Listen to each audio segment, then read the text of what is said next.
welcome in, guys. Just another Nigerian tech bro. After I uploaded my last video on YouTube, a subscriber reached out to me and said, I have a working instance of VMware Workstation, and I'm trying to set up instances on Hyper-V, and I want those instances in Hyper-V to communicate with that of the VMware Workstation.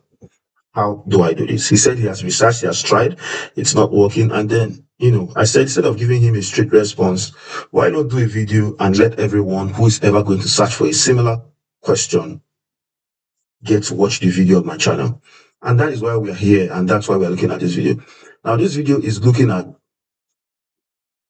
virtualization networking. You have VMware Workstation and you have Hyper-V, and you want the instances in both to communicate with each other.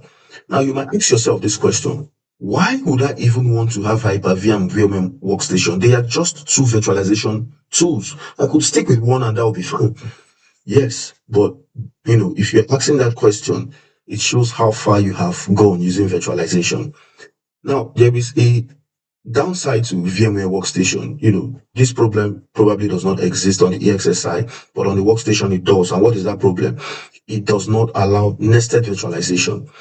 If you do not know what nested virtualization is, pause this video right now if you're watching me on YouTube and go and research on what is nested virtualization. VMware Workstation does not allow that, but Hyper-V does. Now the question is, why would you want to use nested virtualization on Hyper-V? It depends on the infrastructure you are trying to model before production. You might want a situation where you are virtualizing a virtual environment, like a container. Yeah, something like that. Yeah. So you might need things like that. You want to see how it works deploying, Proxmox and all these other guys. Yeah.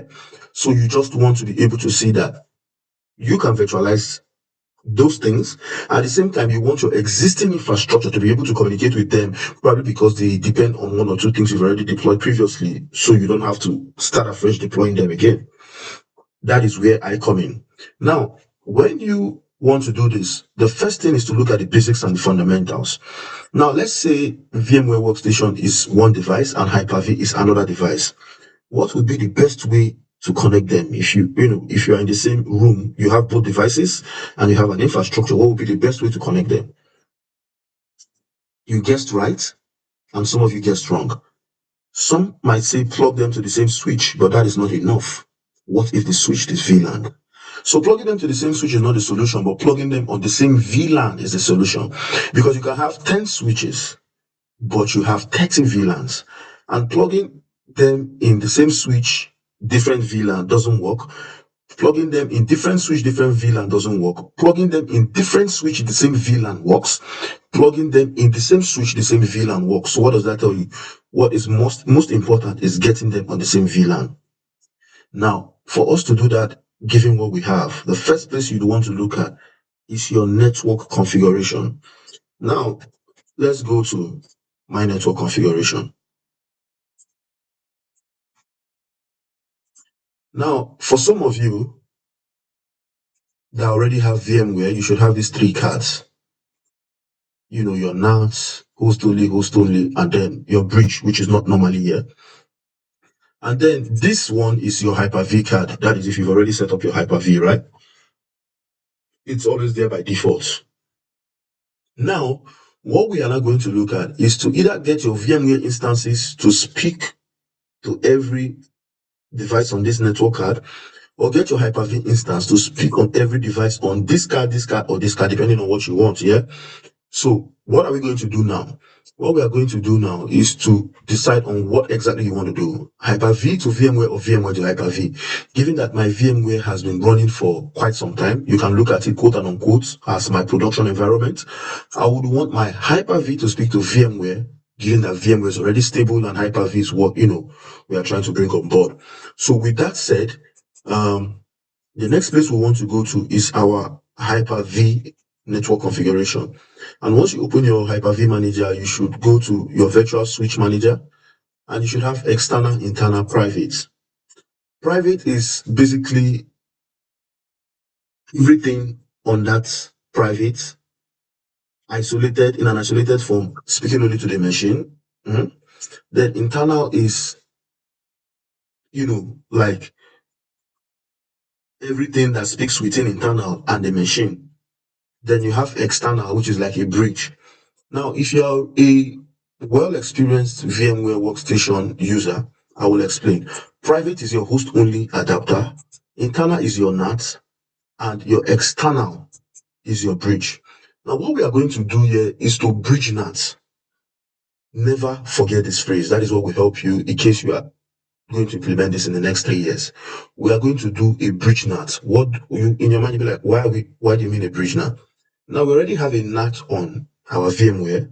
Now we are going to create a bridge from Hyper-V to that particular NAT or host only adapter, depending on the adapter you choose to bridge from the VMware.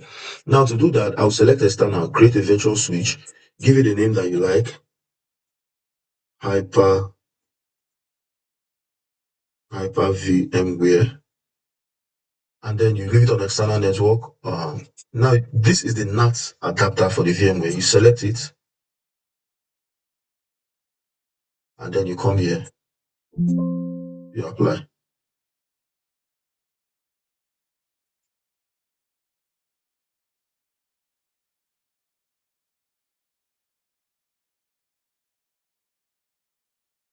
Now, if you successfully apply that, the next thing I would expect you to do is to pick a machine, which I already have. Oh, I need to restart this.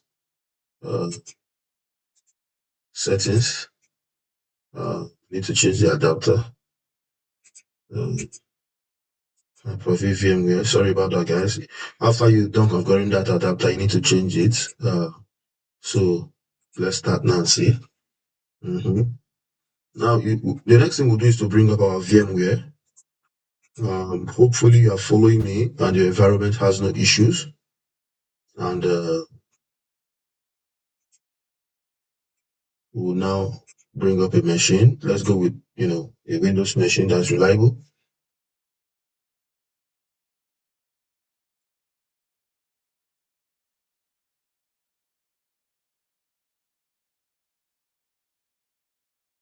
Okay, so while that machine is coming up, let's go to the Hyper-V machine and see if it has gotten an IP address yet. Okay.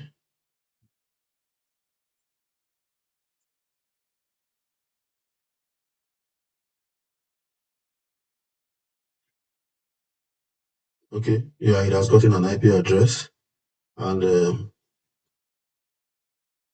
it doesn't have a DNS problem, hopefully. Yes, it doesn't. So now that we have this IP address, watch 166. The goal is to ensure that the machine on the VMware can reach the machine on Hyper-V, right? And vice versa. So now we'll be going to the machine on, VMware.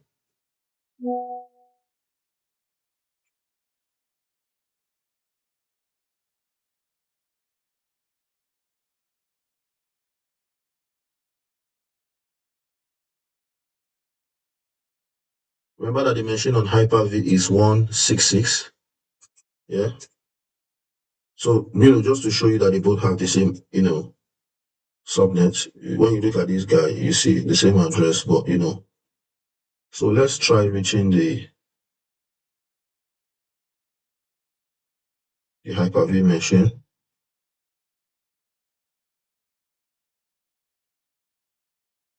Hopefully it gets to. Let's confirm the address. We pinged 166. Let's confirm that it's 166. Okay, so the address is correct. So if you're having these issues from experience, I think you need to. What do you think we need to do? Put it in the comment section. But if you don't know, don't worry. I got you.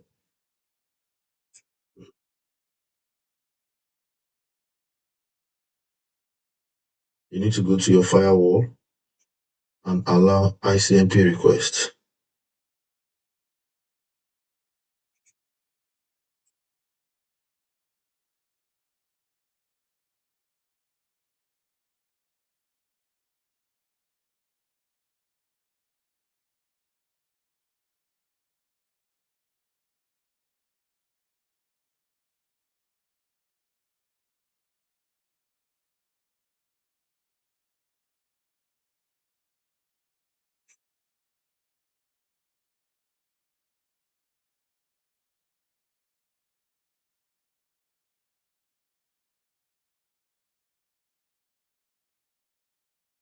So once you create this rule, we'll test the ping again and we'll see if it works. Okay, so now we can ping the machine. Now this machine's IP is 151. Let's see if the Hyper-V can ping it also.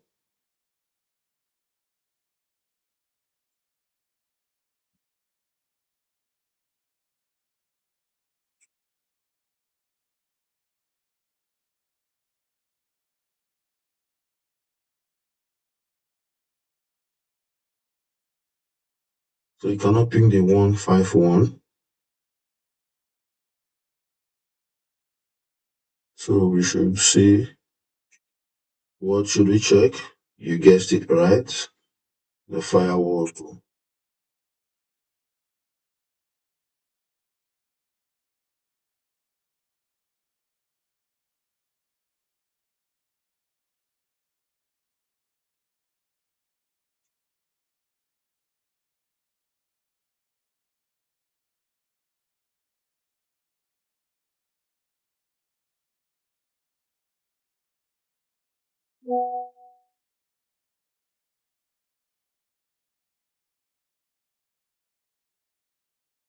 Mm.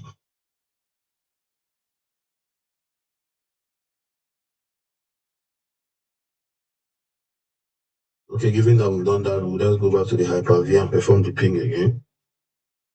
Okay, now the ping works.